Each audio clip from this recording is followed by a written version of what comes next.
네, 저희가 방금 읽은 이 본문은 신앙생활을 어느 정도 한 사람이라면 잘 알고 있는 내용일 것입니다. 근데 이 내용은 잘 알고 있지만 사실은 읽고 묵상하기가 쉽지 않은, 또 어떤 면에서는 불편하기까지 한 그런 내용입니다. 하나님께서 아브라함에게 자신의 아들 이삭을 번제물로 바치라고 명령하셨습니다.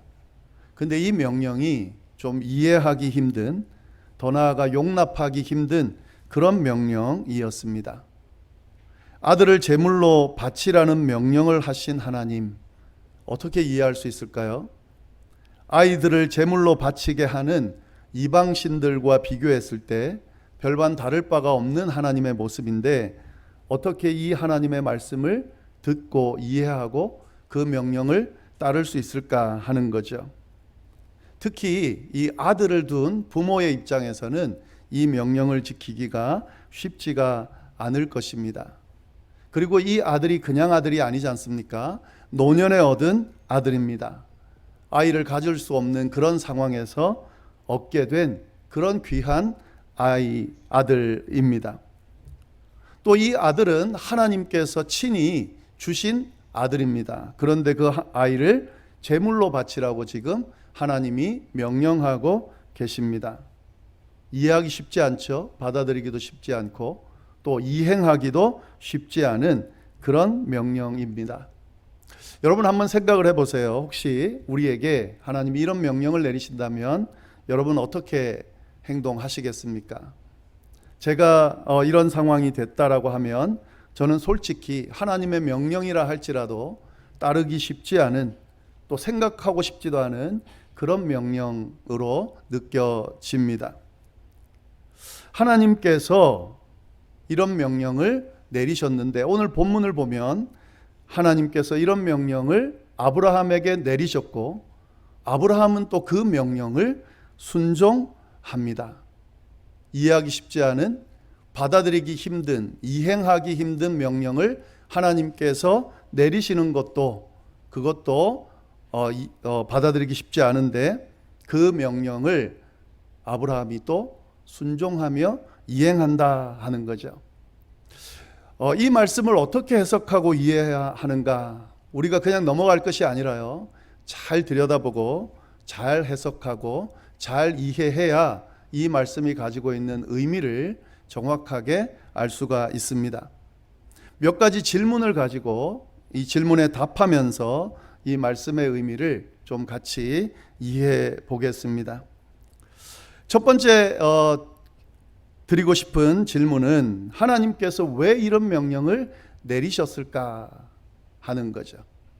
하나님께서 왜 아브라함에게 이런 명령, 아들을 제물로 바치라는 명령을 내리셨을까? 성경은 분명히 인신제사, 즉 사람을 제물로 드리는 제사를 부정하고 있습니다.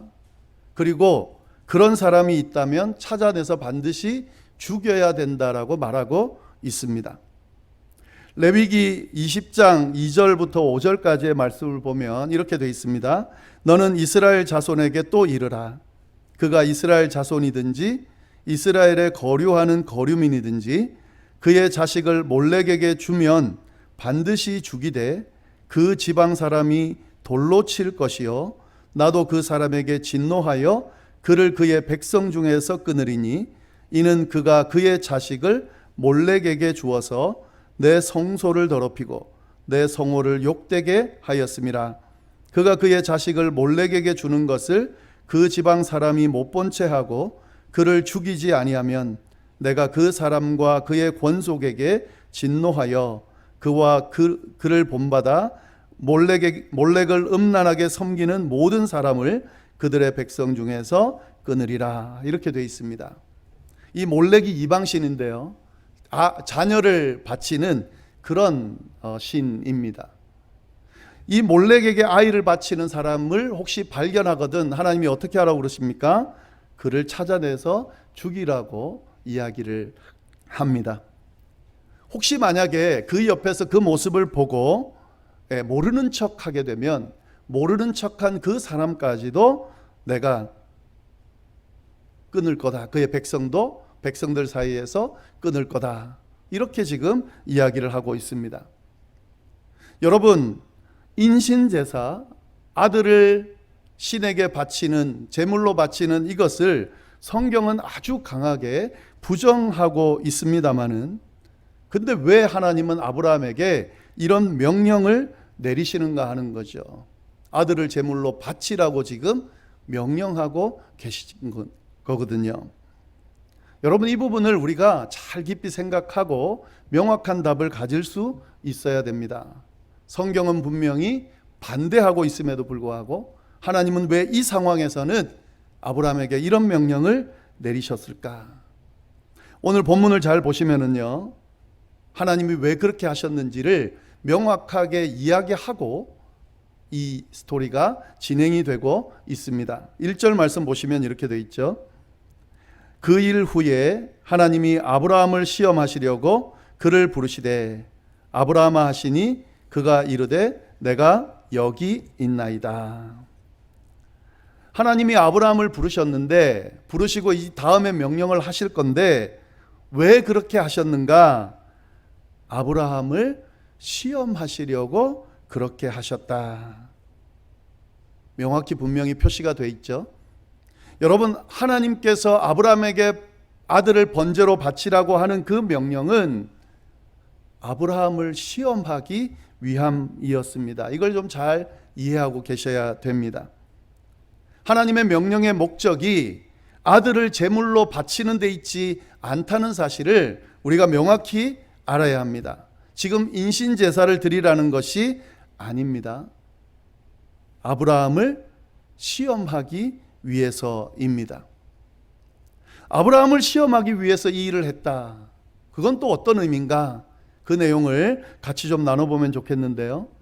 먼저 성경에는 이 시험이라는 의미가 두 가지로 사용이 됩니다.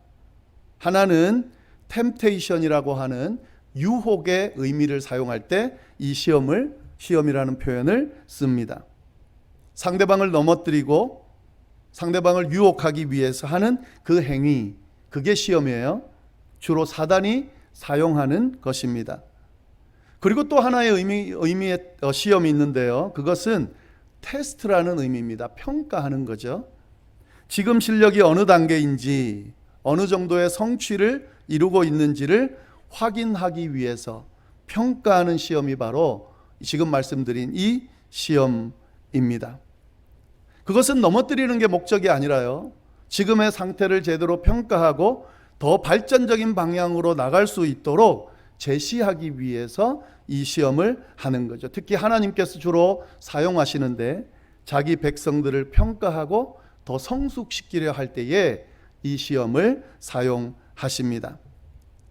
지금 하나님께서 아브라함을 시험하시기 위해서 이 일을 하셨다.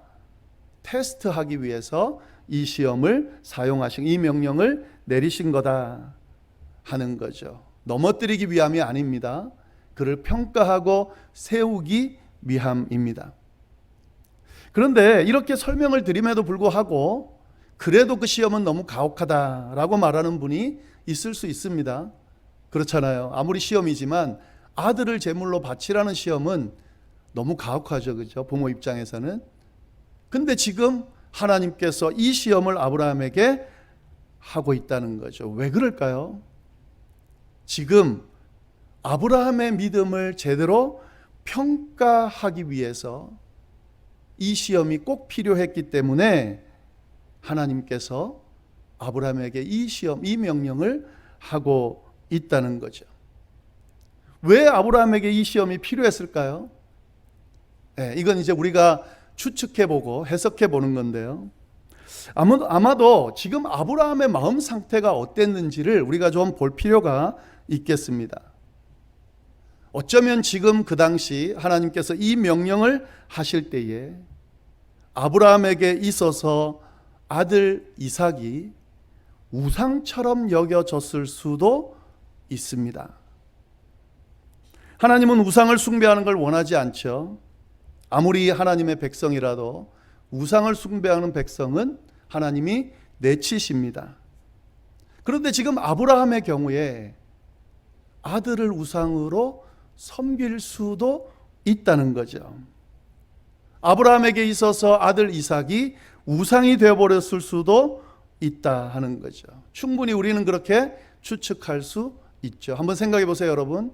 아들을 그렇게 원했습니다. 그런데 100살이 되도록 아들을 얻지 못했죠.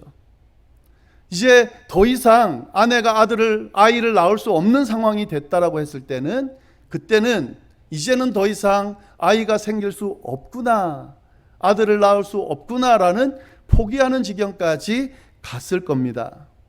그런데 어떻게 됐습니까? 하나님이 아들을 허락하셨습니다. 그 아들이 얼마나 귀하겠어요, 그죠? 근데 귀하다는 것을 넘어서 우상처럼 되어버렸을 수도 있다 하는 거죠.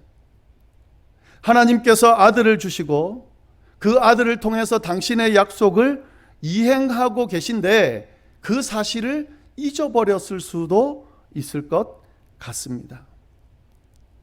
아들에게 너무 집중되어서 이 아들만 있으면 내 삶은 행복하다, 만족스럽다, 아마 거기서 머무를 수도 있었을 것 같습니다. 그만큼 귀한 아들이니까요. 그리고 더 나아가서는 이런 것도 생각해 볼 수 있을 것 같습니다. 하나님이 아닌 자신이 아들의 주인이 되었을 수 있고, 그리고 아들이 자신의 전부가 된 그런 상황이었을 수도 있습니다. 모든 것이 다 하나님의 주도로, 하나님의 은혜로 이루어졌거든요. 아들을 얻게 되는 과정, 그리고 그 아들을 통해서 하나님께서 주신 축복이 이어지는 이 모든 과정은 다 하나님에 의해서 주도되었습니다. 근데 그 사실을 다 잊어버리고 아들의 주인이 자기고 아들이 인생의 모두 전부인 것처럼 그렇게 생각하면서 하나님의 존재는 잊어버리고 하나님 없는 그런 삶을 아브라함이 살아가고 있었을 수도 있다 하는 거죠. 그랬는지 안 했는지는 모르죠. 그러나 만약에 그렇다라고 하면 어떤 결과가 나오겠습니까? 하나님께서 허락하신 축복은 거기서 끝나는 거죠. 하나님께서 예비해 두신 그 축복이 어느 정도 큰 겁니까? 당장 행복하고 잘 살게 하겠다라는 축복이 아니잖아요. 그를 통해서 후손을 정말 많게 하고 큰 민족을 이루고 복의 근원이 되게 하겠다라는 축복입니다. 근데 그 축복이 만약에 아브라함이 지금 하나님이 우려하는 그런 상황이라면 그 축복은 거기서 끝나게 되겠죠. 아들이 있어서 행복했겠지만 그 아들로서 끝나게 됐겠죠. 그 아들의 후손, 그 아들의 후손까지 이어지는 그런 축복은 이루어지지 않겠죠. 하나님은 그래서 아브라함의 상태가 어떠했는지 시험하실 필요가 있으셨습니다. 그래서 아브라함을 이런 말도 안 되는 명령을 하시면서 시험하고 계신 거죠. 여러분, 하나님께서는 때로는 이해할 수 없는 방법으로 우리를 시험할 때가 있습니다. 특히 하나님의 백성들을 시험할 때가 있습니다. 그 시험을 받을 때에 우리는 시험의 관점에서, 하나님께서 주시는 시험의 관점에서 그 상황을 바라볼 수 있어야 합니다. 그냥 어렵다, 힘들다, 하나님이 날 도와주지 않는다, 나를 버렸다, 뭐 이런 식으로 접근할 게 아니라 하나님께서 내게 기대하는 바가 크다, 내게 허락하신 축복이 크다, 내게 허락하실 축복이 크다라고 생각하면서 그 관점에서 하나님께서 내 믿음을 시험하시는구나, 하나님을 향한 내 신뢰를 시험하는구나 라고 바라보면서 그 상황을 이겨낼 필요가 있다 하는 거죠. 여러분, 믿는 만큼 기대하게 됩니다. 여러분이 하나님을 얼마나 믿고 얼마나 신뢰하느냐가 우리의 삶을 결정합니다. 만약에 여러분이 하나님을 전적으로 신뢰하고 있다면 그 신뢰에 걸맞는 행동을 하게 될 겁니다. 하나님께서 나를 신실하게 이끄신다라는 믿음이 있다면 내가 지금 겪고 있는 이 상황 너머에 계신 하나님을 바라볼 것이고 그 하나님으로 인해서 비록 내 상황이 힘들고 어렵다 할지라도 그 상황을 그냥 힘들고 어렵다 이렇게 끝내는 것이 아니라 견뎌내고 참아내고 또 신앙 안에서 이겨낼 수 있게 될 거라는 거죠. 이런 하나님의 시험의 모습으로 관점으로 이 아브라함에게 주어진 명령을 바라보면 하나님께서 아브라함을 정말 사랑하시는구나, 아브라함에게 주어진 축복이 참 크구나 라는 사실을 발견할 수 있게 됩니다. 네, 이렇게 이해할 수 있고요. 그리고 또 한 가지 더 질문을 해보면, 근데 그럼에도 불구하고 아브라함은 하나님의 명령을 어떻게 순종할 수 있었을까 하는 거죠. 네, 하나님의 뜻은 그렇다 치더라도요, 시험한다고 하더라도 아브라함은 연약한 한 인간이거든요. 근데 이 이해하고 감당하고 받아들이기 힘든 이 하나님의 명령을 어떻게 전적으로 순종할 수 있었을까 하는 거죠. 3절 말씀 보시면은 이렇게 나오죠. 아브라함이 아침에 일찍이 일어나 나귀의 안장을 지우고 두 종과 그의 아들 이삭을 데리고 번제에 쓸 나무를 쪼개어 가지고 떠나 하나님이 자기에게 일러주신 곳으로 가더니, 하나님의 명령을 받은 아브라함이 그 다음날 새벽에 어떻게 행동하는지가 나옵니다. 어떻게 행동합니까? 바로 순종해요. 지금 2절과 3절 사이에 어떤 다른 이야기가 없다는 것을 좀 잘 보셔야 됩니다. 하나님의 명령을 받고 그리고 밤을 지새고 새벽에 바로 순종했다 하는 거죠. 물론 잠을 설칠 수는 있겠죠. 잠을 못 잤을 수도 있을 겁니다. 그러나 아브라함은 이렇게 머뭇거리지 않고 지체하지 않고 하나님의 말씀을 순종했습니다. 도대체 아브라함은 어떻게 이런 순종의 모습을 보여줄 수 있었을까? 그 답은요, 하나님에 대한 바른 이해와 하나님에 대한 믿음이 있었기 때문에 이것이 가능했다 하는 거죠. 아브라함은 하나님을 바르게 이해하고 있었습니다. 그리고 하나님을 바로 믿고 있었습니다.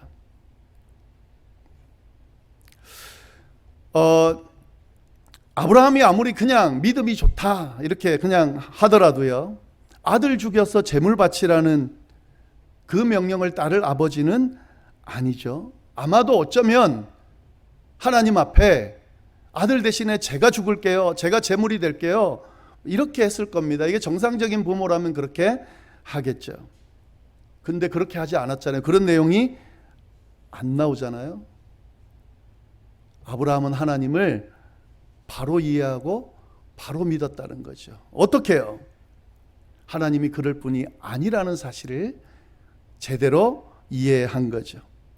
지금 하나님께서 내린 명령으로만 놓고 보면 하나님은 자신의 아들을 제물로 바치라는 하나님이지만, 지금까지 자기가 경험하고 믿고 따랐던 하나님의 그 모습을 쭉 이해해 보면 절대로 아무 이유 없이 이런 명령을 하실 분은 아니라는 사실을 알았다는 거죠.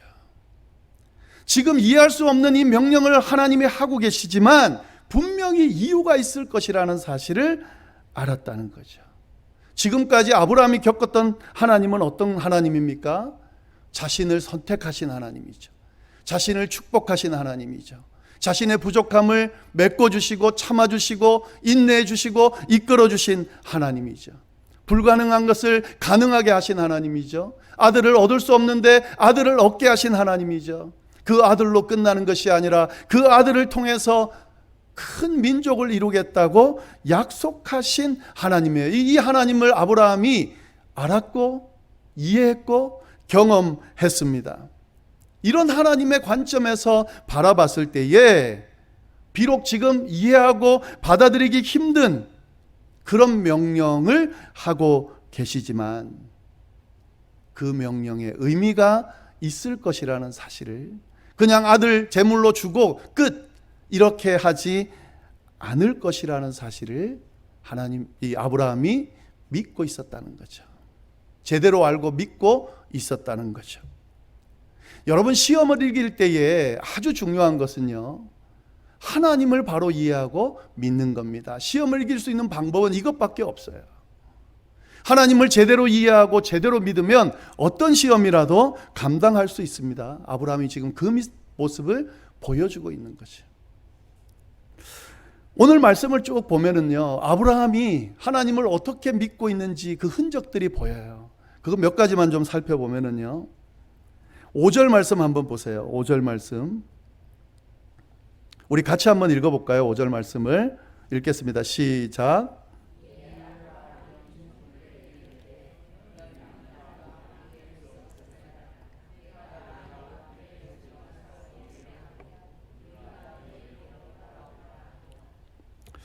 네, 이 말씀을 잘 찬찬히 들여다보면 이런 내용이죠. 기본적인 내용은 아브라함이 이삭과 또 하인들과 함께 하나님께서 지시하신 땅으로 갔습니다. 모리아 땅으로 갔습니다.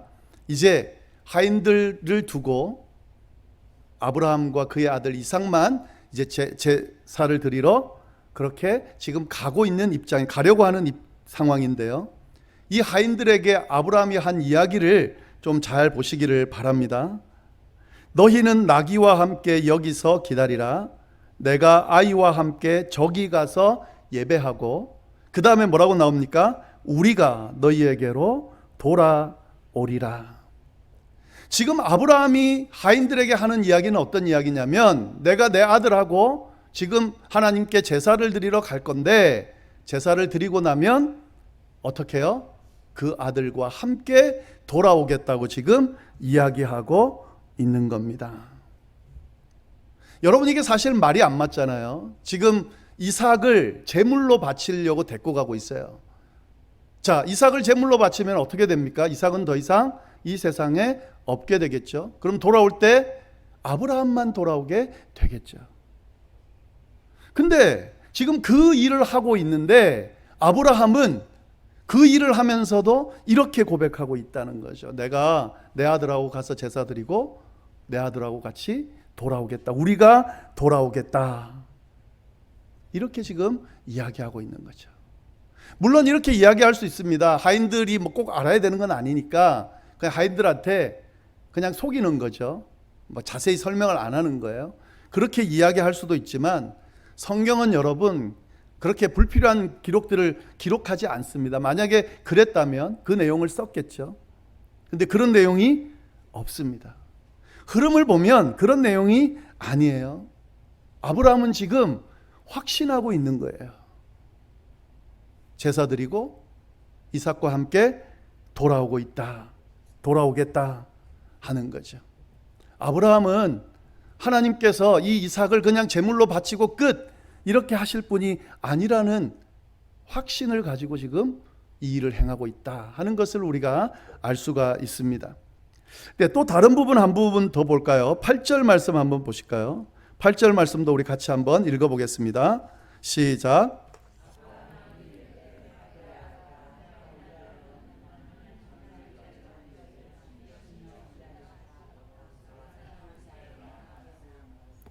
아브라함하고 이삭하고 이제 번제 드리는 장소로 가고 있는데 이삭이 물어봐요. 아버지한테 7절. 이삭이 그 아버지 아브라함에게 말하여 이르되 내 아버지여 하니 그가 이르되 내 아들아 내가 여기 있노라. 이삭이 이르되 불과 나무는 있거니와 번제할 어린 양은 어디 있습니까? 지금 재물이 어디 있습니까? 아무리 봐도 재물이 없거든요.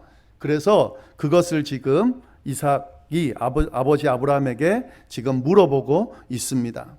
그때 아브라함이 한 대답이 뭐냐면 하나님이 자기를 위하여 친히 준비하실 거다. 이렇게 지금 아들에게 이야기하고 있어요. 자, 여러분, 아버지가 아들에게 지금 이야기하면서 그 하나님이 준비하실 그 어린 양이 이삭인데 자기 아들인데 그걸 태연하게 그렇게 대답할까요? 그렇지는 않을 것 같아요. 지금 아브라함은 이삭을 제물로 바치는 이 명령을 수행하고 있지만 하나님이 분명히 자기를 위하여 이 제사를 위하여 어린 양을 준비하고 있을 거라고 확신하고 있습니다. 그래서 자기 아들한테 그 이야기를 하고 있는 거죠. 하나님이 친히 준비해 주시는 재물이 이삭일까요? 아브라함은 그렇게 생각하지 않습니다. 이 믿음을 가지고 지금 이 일을 감당하고 있다 하는 거죠. 우리가 이 부분을 좀 잘 볼 수 있어야 됩니다. 근데 여기까지 제가 이야기를 하고 이렇게 스토리가 잘 끝나면 너무 좋겠는데요. 그래서 하나님이 진짜 그 제물을 준비해서 이삭은 괜찮고 준비해 주신 양을 가지고 제사를 드리는 이런 스토리로 끝나면 좋겠는데, 이 다음 내용을 보면은요, 그런 일은 일어나지를 않습니다. 그 다음 내용을 보면은 번제 드릴 장소로 갔는데 아무런 준비도 되어 있지 않아요. 그럼 제물이 누가 되나요? 이삭이 되는 거죠. 아브라함이 어떻게 합니까? 이삭을 제물로 드리는 그 행동을 합니다. 여기서 우리가 질문이 나올 수 있습니다. 이럴 때 어떻게 해야 되냐는 거죠. 이럴 때 하나님에 대한 믿음도 있고 그 믿음 가지고 끝까지 지키고 버티고 있는데 하나님이 끝까지 그 믿음을 저버리는 그 상황에서 어떻게 하냐는 거죠. 아브라함이 어떻게 했습니까? 9절 10절 말씀입니다. 하나님이 그에게 일러주신 곳에 이른지라. 이에 아브라함이 그곳에 제단을 쌓고 나무를 버려놓고 그의 아들 이삭을 결박하여 제단 나무 위에 놓고 손을 내밀어 칼을 잡고 그 아들을 잡으려 하니. 여러분, 이런 상황에서 아브라함이 어떻게 합니까? 하나님의 말씀에 전적으로 순종해요. 순종할 수 없는 상황, 지금 자기가 생각하는 것, 또 주변에 펼쳐지는 상황들, 이런 형편들 돌아봤을 때는 절대 순종할 수 없는 그 상황에서 아브라함이 어떻게 합니까? 순종하는 거죠. 이것이 하나님을 향한 온전한 믿음을 가지고 있는 사람의 행동입니다. 자꾸 머뭇거리지 않아요. 믿음을 확인하고 이게 되나 안 되나 상황에 따라서 이랬다 저랬다 하지 않습니다. 계속 상황이 변하지 않고 내가 기도하는 대로 이루어지지 않는다 할지라도 하나님은 나의 생각과 형편과 상황에 따라 흔들리는 분이 아니라 한번 하신다 그러면 하시는 분이기 때문에, 이루신다 그러면 이루시는 분이기 때문에, 지키시면 지키신다 그러면 지키시는 분이기 때문에 그 하나님 믿고 그냥 순종하는 거죠.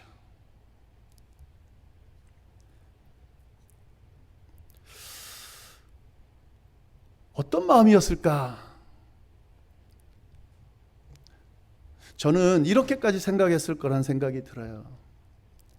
이 아들을 만약에 잡았을 때, 그래서 다 끝나버렸을 때, 그러면 하나님, 내가 믿는 믿음이 거짓이거나 아니면 이 하나님이 죽은 아들도 살리시거나, 참 쉽지 않지만 아브라함은 거기까지 갔을 것 같아요. 제가 이렇게 추측할 수 있는 이유는 이 스토리 바로 앞에 아브라함이 하나님을 믿었는데 어떤 하나님을 믿었냐면 영원하신 하나님을 믿었다. 그 하나님께 예배드렸다. 이 내용이 앞에 나옵니다.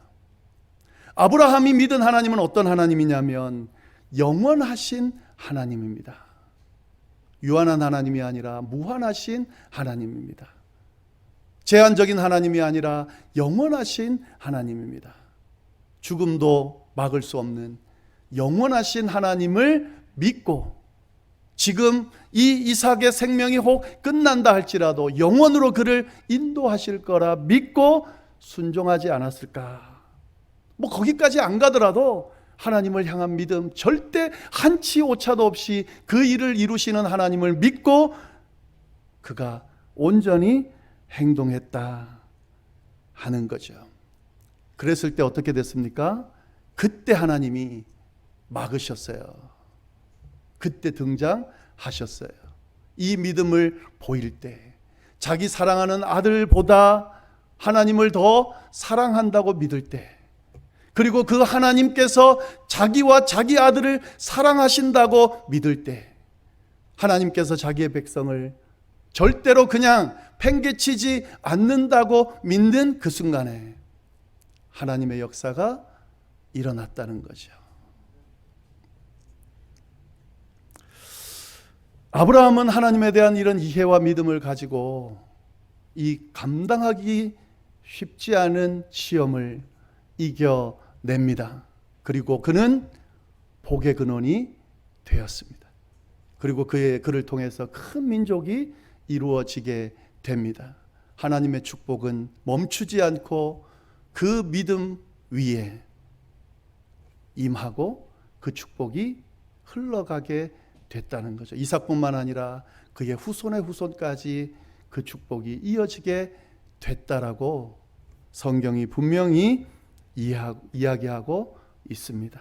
결론은 뭐냐면 아브라함이 믿은 하나님은 어떤 하나님입니까?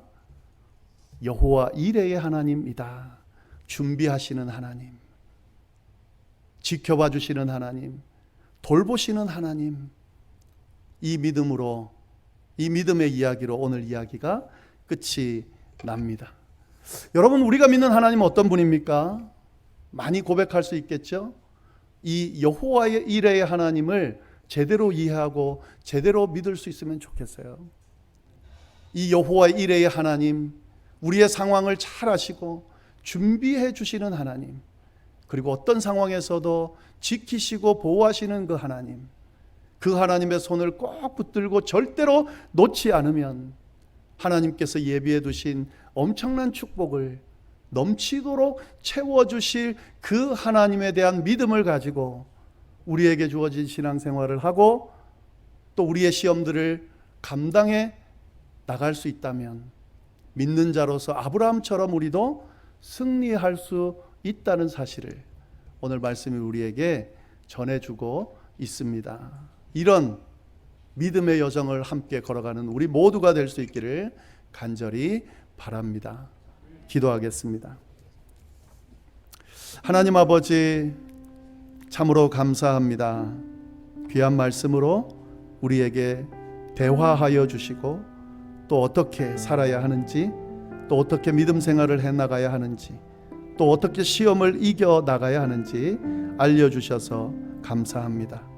하나님, 인간적인 생각, 또 인간적인 상황, 인간적인 이 세상적인 것에 매여서 하늘의 진리를 또 하나님의 축복을 잊어버리고 놓치는 그런 어리석음을 범하지 않도록 우리를 붙들어 주옵소서.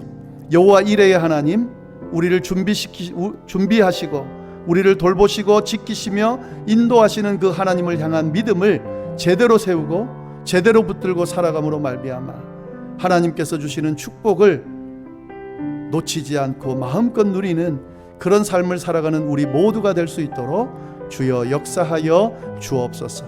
함께하여 주시리라 믿고 이 모든 말씀을 살아계신 예수님의 이름으로 기도드립니다. 아멘.